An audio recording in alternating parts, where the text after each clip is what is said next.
nosso livro, a nossa história. É faz de contar ou é faz acontecer. No nosso livro, a nossa história. É faz de conta ou é faz acontecer. No nosso livro, a nossa história. É faz de conta ou é faz acontecer. No nosso livro, a nossa história. É faz de conta ou é faz acontecer.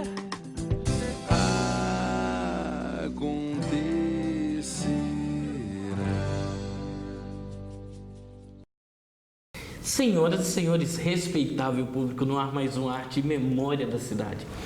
Sabe, existem algumas pessoas na nossa cidade, na nossa região, que a gente vai olhando, vai percebendo, vai acompanhando e tem a impressão de que a gente já conhece há muito tempo. E o nosso entrevistado de hoje é uma dessas pessoas que eu particularmente acompanho durante muito tempo, tenho a impressão de que conheço, mas não sei muita coisa. E hoje eu vou ter a oportunidade de conhecer aqui, é o do Armon. Obrigado por receber o Arte e Memória da Cidade, por abrir um buraquinho, na verdade um buracão na sua agenda, para a gente conversar. E seja muito bem-vindo ao Arte e Memória da Cidade. Você falou que não nasceu em Valadares, mas que veio novinho para Valadares. Não é? Você nasceu em? Eu nasci em Santa Cruz de Galileia e com 9 meses fui para Tumiritinga, uma cidade próxima daqui, onde eu fiquei até 5 anos de idade. Até aos 5 anos de idade você veio para cá? E com 5 anos de idade vim para Valadares. Aí de você... Maria Fumaça, por sinal. De Maria Fumaça? Sério? Sério. Olha só.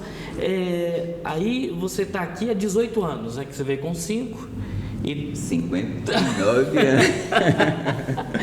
Obrigado. Até eu te agradecer por essa observação, mas também agradecer, você fez a chamada aí, mas agradecer pela oportunidade de participar do seu programa também, é um privilégio para mim. Mas é um prazer para nós, sabe, Eldo? É de verdade mesmo, quando eu falo isso, não tem nenhum texto, nenhum roteiro, é de verdade, eu venho te acompanhando há muito tempo, as suas aparições na televisão, as suas incursões, tanto política quanto na sociedade de forma geral, tudo aquilo que você faz, e a impressão que dá é que você é de casa, né? Que você é muito familiar, é muito presente aqui, né? E essa oportunidade da gente estar junto é uma alegria muito grande para mim. Então, dos 5 anos até hoje você está em Governador Valadares. 59 anos. 59 anos. Você estudou administração, você estudou direito, fez psicologia, né? E teve a sua incursão política e também tem um envolvimento muito forte na área religiosa e na pastoral da sobriedade, que é um dos pioneiros, é o pioneiro, né? Junto com outras pessoas, a Ana Godoy, na pastoral da sobriedade. E sobre tudo isso, junto com as instituições sobre as quais você tem a sua gestão, a gente vai conversar aqui no Arte e Memória. Ótimo. Tá bom? Vamos começar aí da sua infância e adolescência em Governador Valadares. Quais são as lembranças mais remotas que você tem disso? E mais marcantes? Muito boas lembranças, né? A gente pode dizer com orgulho, né, de ter estudado em grupos escolares na época, chamava grupo, né? Grupo escolar, Rotary Club, Nelson de Sena. Então, meu primário eu fiz, na verdade, o primeiro ano num colégio Clóvis Salgado, particular, mas no segundo e terceiro num grupo escolar Nelson de Sena e depois no Rotary Club, então escolas públicas. O Rotary Club é muito famoso no sentido de fomentar o intercâmbios culturais. Você chegou a participar de algum? Participei. Inclusive, esse serviço Rotary Club já foi muito forte, continua sendo, mas, né, tem uma escola no seu nome aqui na nossa cidade, o Grupo Escolar Rotary Club, no bairro Nossa Senhora das Graças, onde eu morei por 18 anos também. E participei do Rotaract, inclusive fui presidente também. É um serviço ligado ao Rotary para jovens universitários. Olha só. Inclusive participei de congresso em Belém. Era uma época de muita de movimentação, muita conexão, né? muita atuação na sociedade, inclusive, que proporcionou uma formação cidadã a vários adolescentes. Umas boas lembranças que nós Rotarate, temos. eu não tinha ouvido ainda. Aliás, eu ouvi na penúltima matéria que estava mostrando com o doutor Nicola. Nicola Carlos, Perim. Nicola Perim. Ele estava mostrando sobre o Rotary e eu vi uma matéria sobre o Rotarate. E ele teve uma atuação grande também. Que normalmente tem os padrinhos, né, rotarianos, que dão um apoio, né? Na época nós tivemos esse apoio também do Rafael Falcão, né, do doutor Rubens Amaral, né? São pessoas Te marcou representativas muito da o cidade. Rotary e o Rotarate? Bastante, foi uma formação assim, além das amizades sadias que nós tínhamos, colegas universitários, a participação em eventos da sociedade, algumas atividades para dar apoio a famílias fragilizadas, né? Então, é uma boa formação. Reuniões frequentes ali na Rua Israel Pinheiro, onde funciona até hoje, inclusive. E, além da amizade, hoje eu percebo até vários colegas bem encaminhados na vida, eu acho que resultado dessa boa formação. Que joia! Então, se a gente puxar o fio dessa meada, a gente vai entender que o Rotary teve uma influência muito grande no que você faz hoje. Eu diria que muito forte, né? Aquela postura ética, honesta, voltada para a coletividade, tem uma influência, sim. Você tem assim, o aspecto de ter sido um jovem muito quietinho, muito tranquilo na sua, ou é só impressão minha? Não, às vezes alguma travessia a gente fazia Travessura também. a gente faz sempre, né? Isso não tem jeito. Mas eu acho que eu tenho essa referência, as pessoas me veem assim, e com razão. Eu não fujo muito disso não, apesar de algumas travessuras. Arriscou um pouquinho. Tem que ousar um pouco. Você é de uma família muito numerosa, né? Você tem 8 irmãos. 8, comigo 9. 9 irmãos aí. Foi uma vida fácil, difícil? Como é que foi essa convivência? Não, eu só tenho que agradecer. Meu pai é falecido, da pessoa próxima da família, são meu pai, meus irmãos todos vivos, minha mãe com 88 anos, Luci, né? Fisicamente está melhor que eu, viu? Oh, meu Deus! Faz academia, inclusive. Sério? Uma referência muito boa, né, de vitalidade que a gente tem. Gente, que bom! Todos os sábados me acompanha, eu pego... Como é o nome dela? Luci Guilherme. Dona Luci, me dá a dica. Ela mora no Gran Duquesa, eu na ilha, ela morou na ilha. Então, todos os sábados à noite eu pego minha mãe lá na casa dela, no Gran Duquesa, e trago para a missa aqui na igreja da ilha, né? Rapaz, que coisa! Então, assim, 9 irmãos, só tenho que agradecer pelo esforço do meu pai nos proporcionar uma ótima educação, né? Comprava muito jornal, revista naquela época, em termos de saber das coisas, de se educar. Se inteirar e educar. Sim, então ele fez esse investimento devido, só que agradecer. E muitos irmãos, muitas brincadeiras, mas muitas brigas também.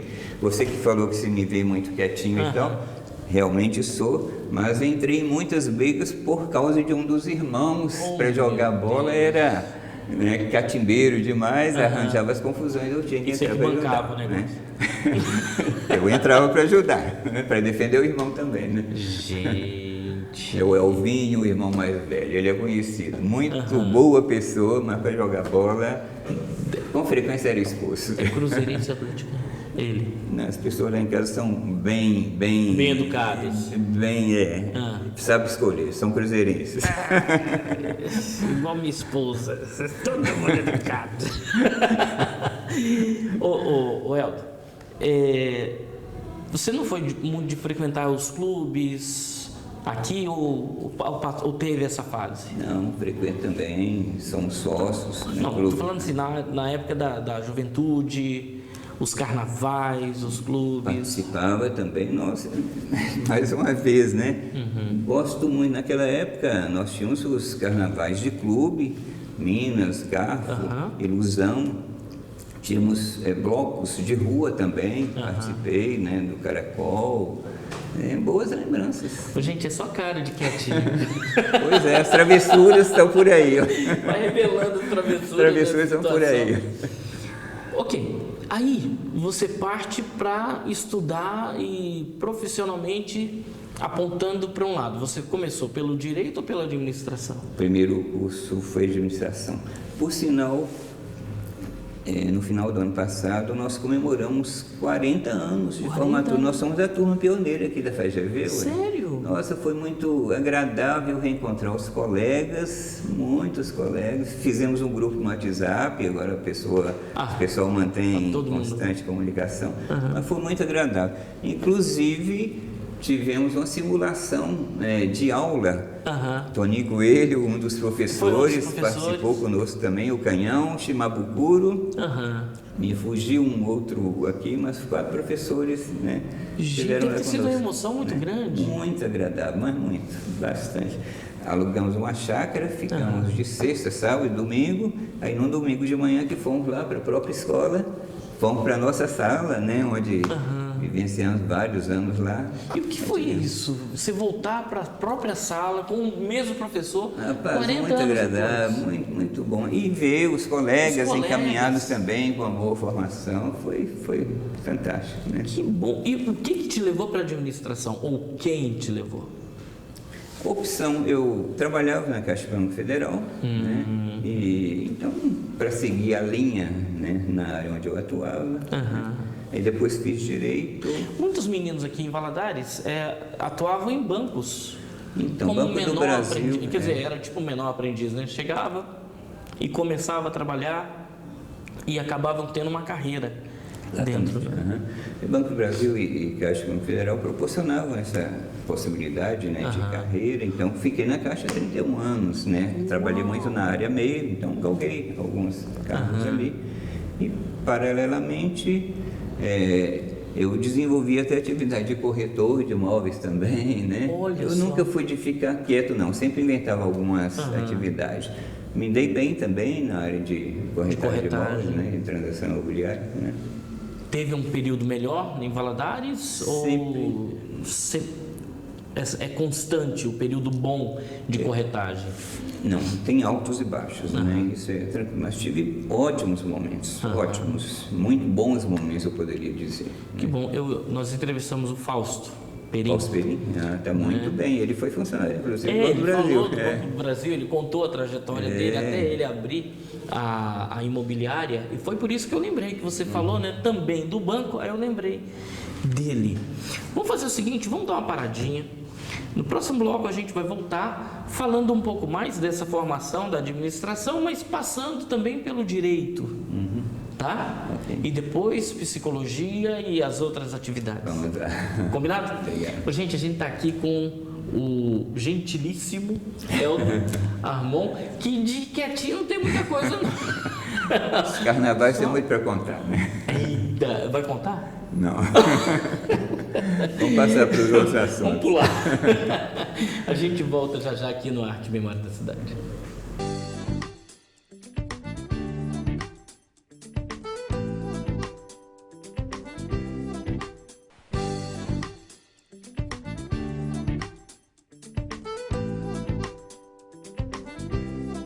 De volta com Arte e Memória da Cidade, eu sou Evandro Júnior, eu estou aqui do lado do Eldo Armon. Armon, francês? Fala francês? Gosto demais, não. Estou estudando italiano, mas estudando francês, italiano. Quem sabe mais na frente depois. Italiano, né? fala com Asman. Muito. Ô Eldo, a gente estava falando da sua infância, da sua juventude. Você prometeu que ia contar tudo sobre os carnavais. Mentira. Algumas coisas. E você falou da administração, que foi um período, e você completou agora 40 anos de formação na área da administração. E teve o seu momento de corretor de imóveis também, não é? É mais difícil vender hoje ou era mais difícil antes, vender um imóvel? Eu acho que tem esses períodos que variam. Nós tivemos uma fase muito boa, onde eu empreendi mais, quando surgiu a construção desses prédios, a administração a preço de custo. Hoje temos o Minha Casa Minha Vida, mas naquela ocasião, esses prédios de 3 andares, você juntava um grupo de amigos... Não no nível assim, de classe média mesmo. Você construía 12 apartamentos. Iniciativa privada mesmo? Isso, privado. E as pessoas pagavam sem financiar, com recurso próprio, todo mês. Então eu tive umas 3 vezes a oportunidade de adquirir lote e tomar a frente para vender as frações daquele predinho. Muita gente nos Estados Unidos naquela época, que era uma fase boa também. Então aí eu acho que deslanchamos numa fase muito boa. Que bom, a minha conta bancária é 38. Te passar aqui, pode mandar uma ajudinha. Numa próximo empreendimento pode te convidar, né? Aí eu entro fazendo marketing. O Faustinho vai concorrer, vai te oferecer na frente. O Fausto é meu cliente na agência, né? Então tá tudo em casa. Muito bom, sinal. O Valadares também teve o seu boom imobiliário. Né? Na época em que a gente conseguiu mandar muita gente para os Estados Unidos, né? Valadares, Conselheiro Pena, Resplendor, essa região teve um boom imobiliário. Foi nessa época que você também? Final dos anos 80, né? 86, 90, inclusive na época do Plano Cruzado. A gente assustava muito porque a inflação era muito descontrolada, ficava muito vigilante, mas... deslanchou. Eu acho que nessa época, é o que você disse, muita gente no exterior, o dólar tinha um valor muito significativo, que era muito fácil as pessoas adquirirem imóvel. Né? Foi uma época boa. Você chegou a ir para os Estados Unidos? Não. A passeio. Né? A passeio, para trabalho? Não. Passeio. Tá. Você é um homem que lidou muito com a questão do fomento econômico em Valadares, por estar na área administrativa e por ser corretor. Então você viu alguns ciclos de Valadares, né? Sim. Né? O ciclo da pedra, provavelmente, né? Da semi-preciosa. Madeira, né? O ciclo da madeira. Mica, eu acho que você nem pegou, né? Não, eu estava nascendo naquela época. Tava pequenininho. E o ciclo da migração e da imigração. Isso, essa foi uma fase boa para Valadares. Né? E a economia aqui, o comércio, girava muito em torno disso. Você consegue ler, como administrador, qual é o ciclo econômico que nós estamos vivendo? Eu acredito muito na capacidade de Valadares de desenvolver para turismo. Então, a Ibituruna daí para ser lapidada, e essa administração do prefeito André Mello tem esse olhar, né, desse potencial que há na Ibituruna, e eu acho que há alguns projetos que devem acontecer brevemente, rapidamente, uma tirolesa maior do mundo, uma passarela do São Tarcísio ligando lá ao Parque Municipal. Eu acho que vai abrir as portas para uma Então você vê isso como uma possibilidade? Muito. Que é investir no potencial turístico que nós temos. Tem que facilitar a exploração da Ibituruna. Ali vai ser a âncora para deslanchar. Eu acho que vai acontecer. Porque por já. enquanto o acesso ainda tem em torno de comércio, né? Que ainda sustenta a cidade, mas não deslancha, não cria emprego como a gente precisa. Houve alguns momentos em que empresas grandes queriam vir para cá. Ouvi dizer da Uzi Minas que o primeiro local teria sido aqui. Isso. Né? Naquela ocasião, agropecuária, as fazendas aqui prevaleciam, e parece que houve um embarreiramento, né, para a vida de indústria. Eu acho que foi até o Arley Cândido. Ele contou, se eu não me engano, que a presença de apenas um rio complicou a vinda da Uzi Minas. Eles viam, só tem o Rio Doce para abastecer a cidade. Aí acabou que isso afastou, segundo relatos, né, a Uzi Minas. Mas esse não é o nosso papo agora. Administração, direito. Como e por quê? Foi já um salto diferente. É o que eu disse, né? Eu trabalhava na Caixa, eu tenho o Cresce, né, de corretor de imóveis, então sempre buscava atividades alternativas e vi no direito também essa possibilidade. Mas me decepcionei quando eu queria até explorar a área trabalhista, mas havia uma ocasião em que as pessoas inventavam muito para ações trabalhistas, fez tantas horas extras, inventavam as coisas para reivindicar. Eu falei, isso não dá para mim, né? Cansou disso? Logo de cara, estudei, eu era estudioso, aplicado, mas me decepcionei pela forma como desenvolviam as coisas. Então deixei de lado e continuei as atividades normais. O direito em si é bom, o manejo foi dele só formação, mas me serviu muito para a minha formação, para o meu trabalho, mas não desenvolver atividade nessa área. E quanto tempo você tentou atuar nessa área? Não, foi logo que formei em administração, uns 5 anos depois, né? Aí resolvi fazer o direito. Né? Tá, então foi pouquíssima coisa mesmo. Foi. E do direito, você vai para psicologia ou foi paralelo? Não, aí sim, a psicologia me engrandece, me satisfaz, né? E é mais recente.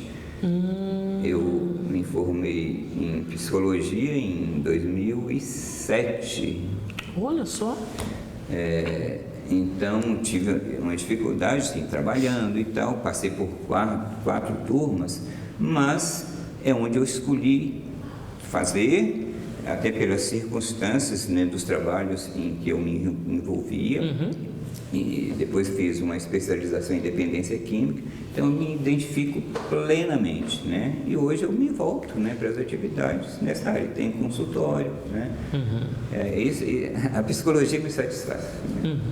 E dentro da psicologia, aí você tem uma nova vertente da sua vida cotidiana, né? Você começa a atuar em outras áreas, ou foi por causa da sua atuação que você foi para a psicologia? Na verdade, hoje eu trabalho muito voltado para apoio a famílias que têm pessoas, seus entes aí com problema de álcool e drogas. E então na minha família nós também tivemos problemas. Em razão disso, a família se juntou para apoiar, né, aquele nosso familiar que teve que ir para uma comunidade terapêutica, e paralelamente fomos orientados a frequentar um grupo de apoio, que é o Amor Exigente, para contextualizar, para quando ocorresse a reinserção, né, do nosso familiar, a gente falar a mesma linguagem. Então eu, como vários membros da minha família, participamos dos grupos, graças a Deus, né, houve a recuperação desse nosso familiar, e eu me identifiquei com o trabalho e continuei participando do Amor Exigente desde 98, olha, 20 anos, né? Hoje, 20 anos, com reuniões semanais, e aquela mania que a gente tem de querer tomar frente das coisas, aí eu senti a necessidade de me capacitar mais. Foi aí que surgiu a psicologia, a necessidade de me capacitar, né? E fui cada vez me identificando. E como foi a sua experiência dentro de sala? Você já maduro, não vou chamar de velho, né? Porque a minha experiência foi assim também, né? Depois de 40 anos que eu voltei para a sala de aula para fazer publicidade, né? Eu tive uma experiência muito boa, que a turma toda respeitava muito, né? E tem assim uma conexão muito legal. Como foi a sua experiência como aluno? É isso que acontece, né? Até a gente é muito bem acolhido, né, pelos colegas mais novos, mas eu vi assim, até nessa fase, né, já maduro, resolver estudar, naturalmente nós nos envolvemos bastante. Continuamos, né, a ser alunos aplicados. Então a gente aproveita melhor, né, da oportunidade. Eu senti isso. Eu acho que foi a fase que eu mais aproveitei do ensino, do meio acadêmico, né? Porque até então na infância, na adolescência, a gente entra na escola, tem um clima pesado, né? A gente fica assim meio sem... Mais por obrigação que a gente vai, né? E na Univale não, eu já tinha feito seminário, já tinha feito faculdade de teologia, aí entrei na Univale, é um ambiente gostoso, um ambiente bom, normal, leve, a gente aproveita mais. Muito agradável, o ambiente escolar é muito bom. É gostoso o ambiente acadêmico. Virou tricotagem aqui agora, né? Ô Elton, nós vamos dar mais um tempinho e vamos voltar no terceiro bloco, está quase terminando a nossa caminhada, no terceiro bloco para falar sobre Amor Exigente, para falar sobre outra centro de recuperação, a ADQF, né? ADQF, e sobre a pastoral. Então, nesses 2 últimos blocos, a gente vai falar sobre tudo isso. Beleza. Tá bom? Mais uma paradinha, a gente volta já aqui no Arte e Memória da Cidade.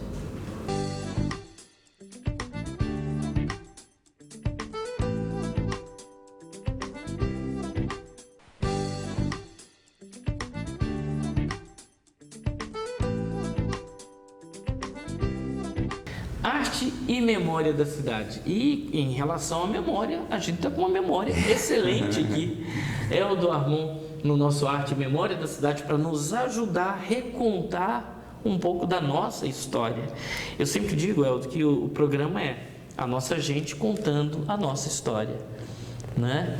Porque a sua história é a nossa história, né? Apesar de eu não ser valadarense, eu estou amando Valadares por causa do programa, porque eu vou conhecendo tanta coisa e a gente vai compartilhando tanta coisa que é apaixonante. Tem muita coisa que a gente não gosta que aconteceu, mas tem muita coisa que a gente gosta e a gente vai aprendendo a entender um pouco dessa cidade. E falar em entender cidade, além da administração, do direito, da psicologia, você também teve uma incursão, uma entrada política. Você foi vereador. Foi. Quem te levou e por quê para a política?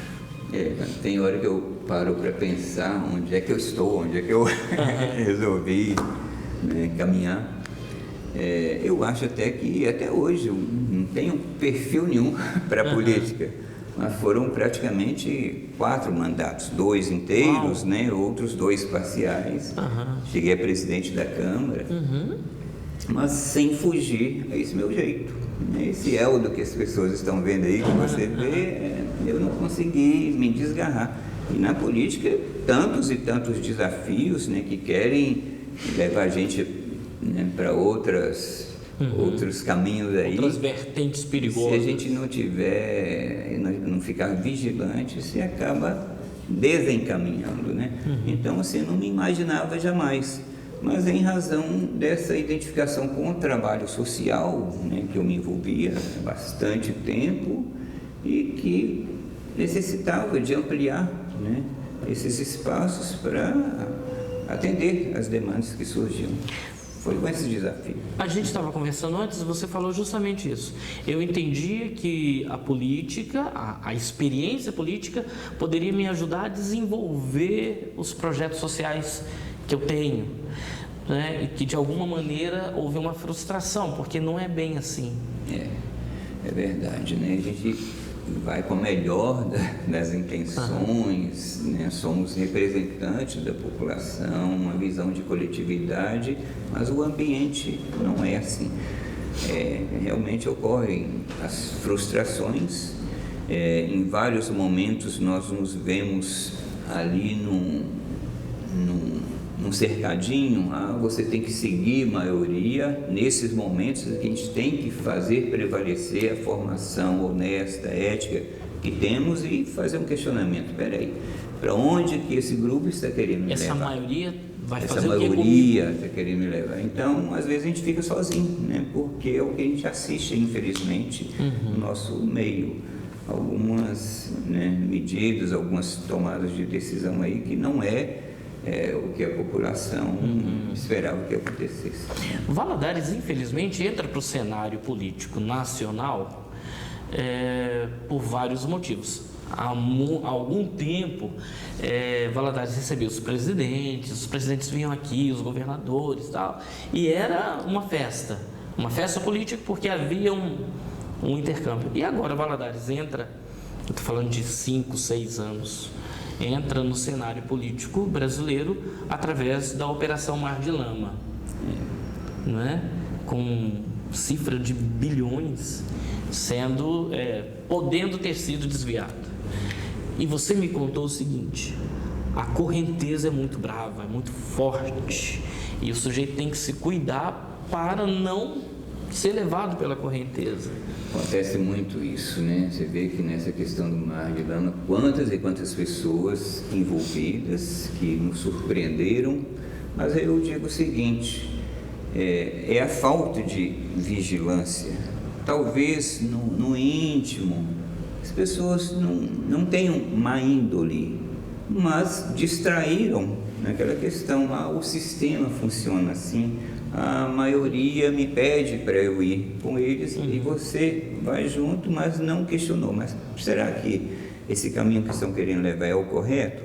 Então, poderia ter acontecido comigo, né? Se por uma distração eu não questionasse em vários momentos, né? Em que era pressionado, e se a gente cedesse, poderia estar junto, sendo uma pessoa honesta, mas por distração, né? Por não ter ficado firme nas cobranças que faziam. E várias vezes aconteceu isso, graças a Deus, pela formação que a gente tem, pela coragem, e se tiver que perder o espaço político, tudo bem que perca, né? Conquanto você mantenha a dignidade, né? É isso, né? Mas muitos se deixaram levar, não vou com a maioria, infelizmente. Você acha que esse exercício da sua formação como psicólogo te ajudou a ter e a manter essa sobriedade? A gente vai falar sobre sobriedade daqui a pouco. Manter essa sobriedade, falar quem eu sou, onde que eu estou metido e para onde isso vai me levar. Ajuda, graças a além de formação cristã, familiar, né, a educação dos meus pais, a psicologia ajuda bastante a fazer leituras até não verbais, né?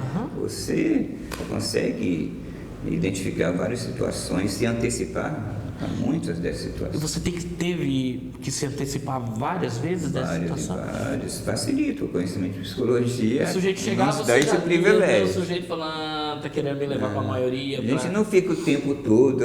Muitas pessoas, às vezes, você é psicólogo, já fica desconfiado. Mas, naturalmente, você consegue se antecipar algumas leituras, né? Sem dúvida disso. Hoje você continua como... estando na atividade política aqui na Secretaria de Assistência Social. Então você não se desvencilha da vida política, pelo contrário, você continua atuando e dentro de uma secretaria que te ajuda nas suas atividades. Exatamente. Eu estou até no último pleito, eu concorri a vereador, estou na primeira suplência e nesse envolvimento político tive a oportunidade, né, de trabalhar com o prefeito André Merlo numa secretaria de assistência social, onde eu me identifico plenamente, né? Nós trabalhamos a população vulnerável de todas as idades, então eu me sinto plenamente realizado aqui pela minha formação, né? Pela minha identificação e pela minha atuação política. A gente vai falar no quarto e último bloco, esse passou rapidinho, né? A gente vai falar no quarto e último bloco sobre as atividades que você tem na área social, que é eu sempre esqueço. Uma boa exigência, pastoral sobriedade, a DQF, né? E a DQF. A gente vai falar sobre tudo isso, mas tudo isso nasce da necessidade de auxílio ao seu irmão. Tudo surgiu, né, pelo envolvimento da família em apoio ao irmão, né, e aí nós identificamos e hoje em gratidão nós continuamos, né, atuando na área, em gratidão mesmo na recuperação dele. Porque aí acaba sendo um trabalho do indivíduo, o do Armon, da pastoral da sobriedade e da secretaria, seria isso? A secretaria, eu até vim para cá por essa atuação, por essa identificação. No final, foi em razão, né, de onde tudo começou. Que legal, que bacana. A população jovem de Valadares, está menos ameaçada hoje ou a ameaça aumentou? Porque eu me lembro de uma pesquisa que foi feita há uns 4, 5 anos, em que a juventude valadarense era a mais ameaçada do Brasil. Acho que estava em 5º lugar. Valadares era o 5º pior lugar para o jovem viver, porque ele morria aos 24, 25 anos em envolvimento com drogas, com tráfico. Isso melhorou ou piorou?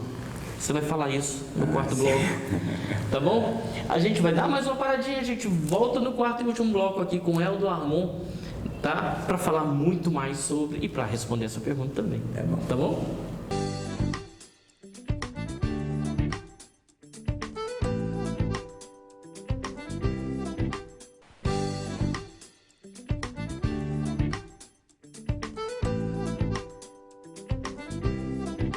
De volta com a Arte e Memória da Cidade, e a gente está conversando com Eldo Armon. Eu sei que a gente vai falar muita coisa, mas eu tenho que agradecer antes da gente terminar. Sério, de verdade, obrigado pela gentileza, pelo carinho, pelo respeito que você tem com o nosso programa e por abrir o coração aí e por abrir a sua história, o seu baú de história pra gente. Eu fiz uma pergunta no bloco anterior sobre a população jovem valadarense, sobre as ameaças que ela passa em relação a uma pesquisa que foi feita há alguns anos, que Valadares era uma das piores cidades para o jovem viver. Ele morria por conta do envolvimento no tráfico, por envolvimento com drogas, bebidas e tudo mais. E tem um mapa.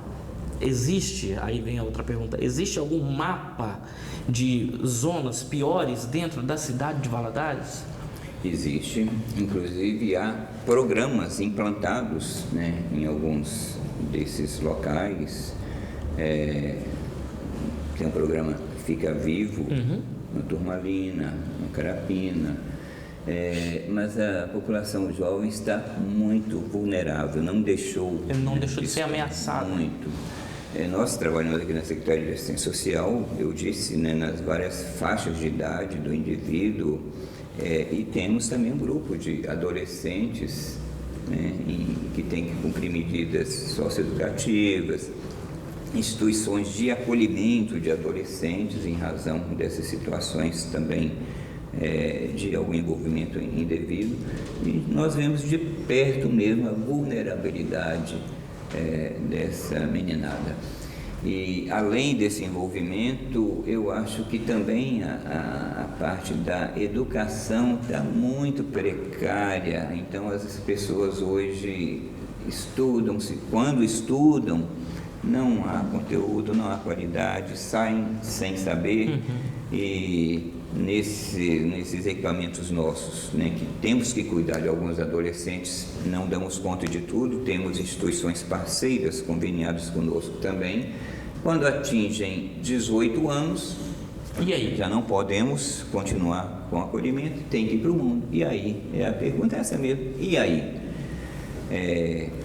Será que eles estão preparados para a vida? Vão virar delinquentes? Outros vão virar adultos delinquentes também. Então, assim, nós estamos numa precariedade, está precisando fazer uma revisão geral, mas fazer um investimento assim pesado na educação. É onde vem, nós vamos ter a oportunidade de falar um pouquinho do Amor Exigente, né, que tem uma metodologia onde sugere e trabalha a necessidade de incutir, né, na educação das pessoas a questão do limite, da responsabilidade, das obrigações, coisa que sim está ao léu. Amor Exigente é uma instituição, é um projeto, é um programa, o que é? É um grupo, né, de apoio, um grupo de ajuda mútua, de autoajuda, de apoio a famílias que têm problemas na educação dos seus filhos. Âncora é a referência dos problemas com álcool e com droga, mas é na educação dos filhos. Então nós temos 12 princípios, que para mim são princípios de vida, em que sempre se trabalha essas questões que eu falei. Limites, obrigações, responsabilidades, né? Um amor exigente, onde você tem muitos sims, e muitos nãos também, né? Então é uma metodologia, né, de educação. É engraçado que sim e não são objetos de comunicação, né? E como a comunicação está fragilizada, a gente não comunica nem o sim nem o não e fica uma anarquia total. Né? E proporciona que a pessoa, ao ouvir o sim, mas ao ouvir o não, trabalhe em suas frustrações também. Entender que tem limites, que nem tudo pode, que tem que ter um esforço para conseguir as coisas, tem que ter disciplina, tem que ter, respeitar regras. Então é necessário os muitos nãos, que muitos pais, educadores se sentem culpados, né? Muitos se sentem culpados quando dizem não a alguém, então ficam benevolentes. E a gente tem até uma frase, né, que o seu amor sem exigência não me prepara para a vida, me enfraquece. Né? Então, se eu só facilito ou tirando as cascas de banana no meio do caminho aí do meu filho, será que eu estou preparando para a vida quando eu não estiver por perto? E quando ele for para um ambiente de trabalho, uma primeira adversidade, um primeiro revés que tiver, será que vai ter estrutura, né, para superar? Né? São essas questões. Você é um homem muito religioso. Você falando assim, eu me lembro muito da história de Absalão, né? Davi e Absalão, pai e filho. E Absalão era o cara que tinha tudo. Tudo. Cresceu sem limite e fez atrocidades terríveis, né? As quais o Davi, como pai, teve que lidar. O limite continua sendo uma ferramenta eficaz. Necessária. Limites e nãos. Limites e nãos, como também o sim. O sim, né? lógico. Porque outra frase, a sua exigência sem amor me revolta. Então, só não também não dá, né? Então, o sim. Mas o seu amor exigente me engrandece. Então, é sim, é não. Você vai trabalhando essas coisas aí. Que joia. Que maravilha. Aí tem um amor exigente, tem a outra... Pastoral Sobriedade e a DQF, que é uma comunidade terapêutica. Como é que funciona? E onde? A Pastoral da Sobriedade, voltando a dizer, até fazer uma referência a Ana Godoy, né? Pois é. Uma grande referência, a coordenadora nacional da Pastoral Sobriedade, está vencendo o mandato dela agora. Então, eu tive o privilégio de eu e a Ana termos tido uma formação em Itaici, lá em São Paulo, e fomos designados os primeiros coordenadores diocesanos da Pastoral Sobriedade pelo bispo, na época, Dom Werner. Então foram criados alguns grupos aqui, e a partir da Pastoral da Sobriedade, né, as pessoas ali participantes se envolveram, surgiu a ADQF, que é a Associação de Acolhimento aos Dependentes Químicos e Familiares.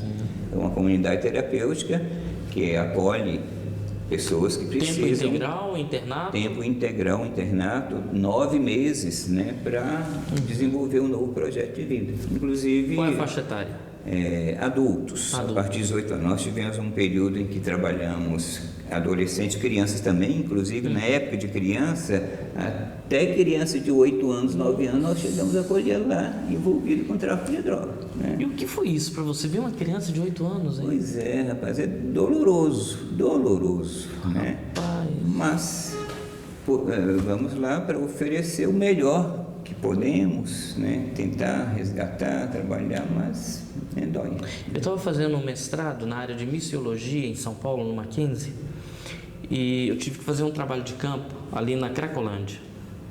Então saímos 5 estudantes, 5 pastores, e nós visitamos a paisana, tinha que ser, né? Às 7 horas da noite tinha o toque de recolher. E as ruas são ocupadas por traficantes, por travestis, homossexuais, aquela... Tudo, né? O que você imaginar. Aí nós tivemos o contato e a entrevista com 2 jovens, 2 pré-adolescentes, 12 e 13 anos de idade, pedindo pão, e já sob o efeito do crack. E eles falando com a gente, se você me der pão, eu quero pão, não quero droga não, porque eu queria mesmo salvar o meu irmão que está ali com 8 anos de idade, também sob o efeito. Na mais tenra idade já estão, precocemente já estão começando. A gente encontra vários, infelizmente. Mas a pergunta que eu te faço, e você já me deu uma pista disso, tem cura? Não vou usar a palavra cura, mas tem assim, solução? A remissão total?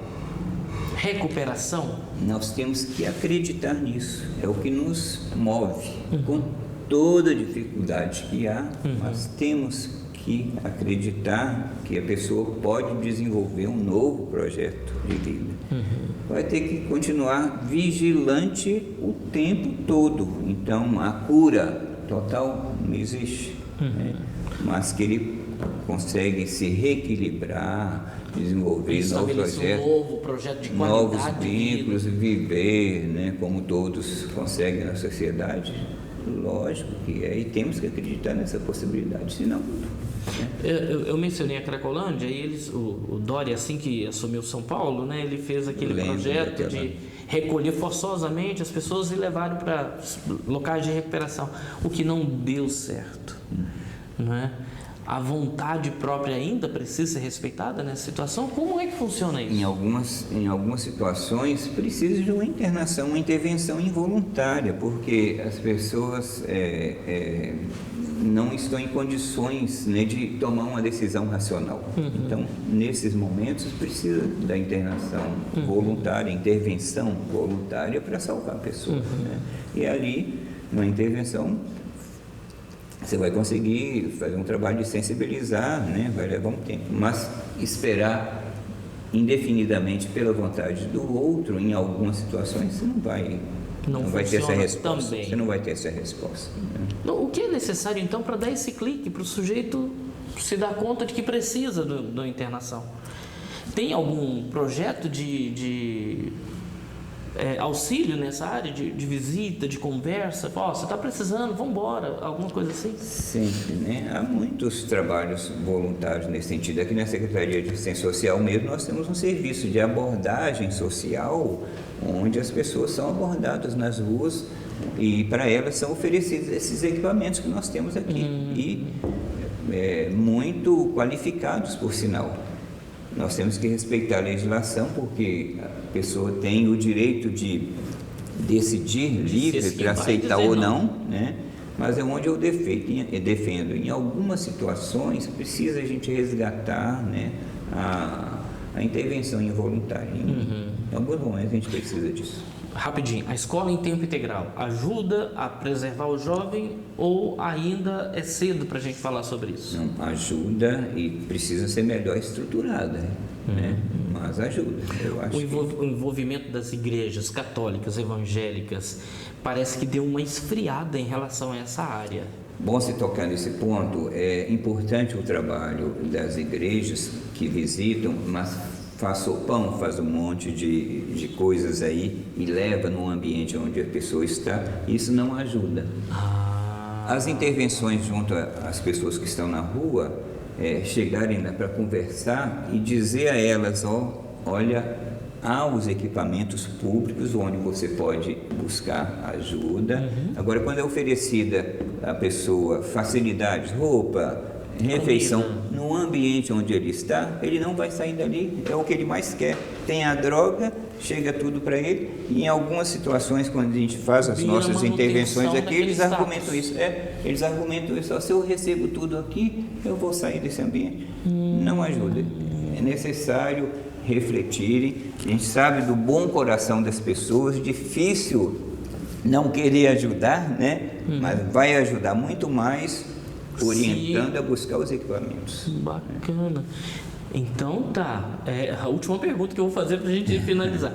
Valadares ultimamente tem sido invadido por moradores de rua que a cidade não conhece, né? Habitantes da rua, e parece que o negócio aumentou muito.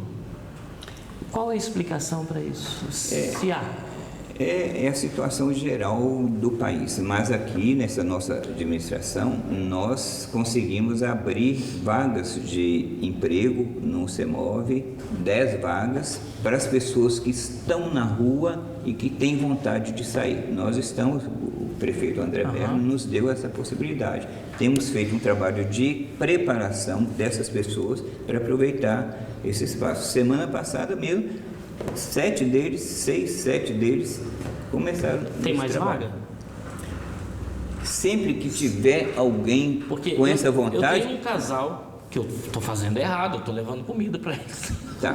Encaminha para o nosso equipamento, é isso mesmo. Encaminha para o nosso equipamento, nós temos um processo, porque a pessoa está na rua, amanhã eu vou conseguir um emprego, não é assim. Nós temos que fazer uma preparação deles. Encaminha para o nosso equipamento, que ele vai ter uma capacitação, uma preparação, e com certeza lá na frente ele vai ser encaminhado para o emprego. Eu vou encaminhar e Pode provavelmente a gente vai até acompanhar para saber, para poder mostrar esse tipo de trabalho. Encaminha para os equipamentos, tem que ter os critérios, mas lá na frente ele vai ser encaminhado para o emprego, qual é o para o primeiro núcleo de habitação para conseguir uma casa própria. Nós Legal. temos todo um projeto abrangente nisso. Qual aí. é o caminho então? Procurar, se estiver na rua, Sim. procura o Centro Pop, o nosso equipamento. Onde fica? de apoio. Ali na Rua Belo Horizonte, 826. Centro Pop Belo Horizonte 826. 26. Ok. Pode procurar. E daí? E ali Há uma a triagem. gente vai saber a situação dele, se tiver algum direito a algum benefício, a gente vai providenciar para que ele tenha o benefício e vai participar dos trabalhos, das oficinas de sensibilização, se preparando para conseguir mesmo encaminhamento ao emprego. Que bom. Desculpa te perguntar essas coisas agora e por causa dessa situação, mas muito obrigado mesmo. Muito obrigado pela entrevista, pelo esclarecimento, pela história que você... Você não falou nada do carnaval. Ele está devendo, a gente vai voltar para ele falar sobre o carnaval. Eu quero deixar um abraço para o Toninho Coelho também, foi meu professor na Faculdade de Administração, comanda essa rede aí com vocês, né? Uma pessoa admirável aqui na nossa cidade. Agradeço a sua simpatia, a sua acolhida, viu, Eva? Eu que agradeço muito. Deus continue abençoando seu trabalho, sua vida, sua família e tudo aquilo que você empreender, que a bênção de Deus possa te ajudar e te fortalecer. Deus está conosco. Tá bom? Você que ficou com a gente até agora, nosso muito obrigado mesmo. Se Deus quiser, a gente vai se ver numa próxima matéria. Fique com Deus. Tchau, tchau.